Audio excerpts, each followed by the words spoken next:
Good morning, dumating na po ang ating bagong unit. Ito po ay Taurus G3 caliber 9mm. Ang kulay ay stainless gray. Tatlong magasin po ang included, dalawang 17 rounds at isang 15 rounds. Metal po ito.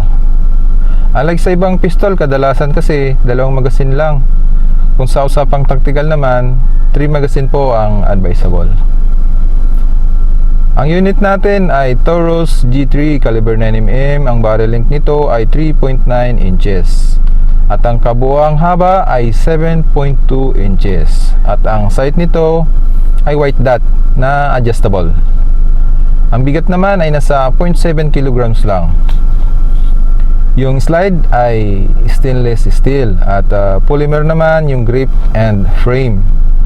Ang polymer, para sa kaalaman, ay komposisyon niya ng rubber at plastic. Makunat at matigas po yan. Sir, mas maganda po ang purong bakal. Yes, maganda naman, pero depende po sa purpose. Kung saan nyo balak gamitin. Kung sa sport shooting, maganda purong bakal kasi less ang recoil. Kung pang everyday carry, para sa akin, mas maganda ang magaan. Maganda ang quality, makinis at pulido. Snappy tingnan. Meron lang kunting mancha, pero sa tingin ko matatanggal naman. Meron itong thumb safety at trigger safety. Pagdating sa grip naman, maganda at comfortable. 3 fingers kasya sa grip. Sir, bakit 9mm hindi 45 ang pinili mo? Ito po ang tips para sa mga bibili ng baril. Una, para sa akin, i-consider muna natin ang budget.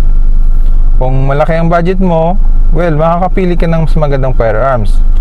Pangalawa, yung purpose. Saan mo ba gagamitin? Gusto mo ba ng isang putok, bagsak?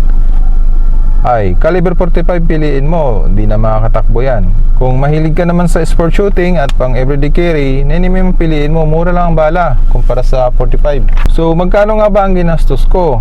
Okay, bago tayo nakakuha ng firearms, sandamakmak na requirements ang kailangan. So, tansya ko, simula nung pag-process na requirements, ang nagastos ko ay nasa 60k na rin. Pero hindi po yan magkakaparehas. Kung kukuha kayo ng firearms, magkakaiba po tayo ng gagastusin or gastos. Estimated po yan na computation sa pinakamababang presyo. And of course, continuous na gastos na yan once na nakabili ka na. Tuwing renew, kailangan ng pera. Gusto mong pumutok, pera. At baka gusto mong pang bilhan na accessories.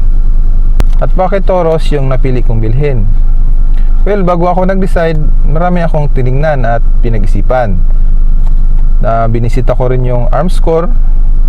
Marami rin magaganda. Mga 1911 model, kaso yun nga, mabibigat. Pero syempre, nakabase lang ako doon sa budget ko. 35k pababa lang kasi ang target ko. Paano naman ako napunta sa color stainless at gray na frame? Actually, ang first option ko ay all black, kaso out of stock. Well, na-realize ko mas maganda pa lang stainless gray. Thank you for watching and have a great day. Oh.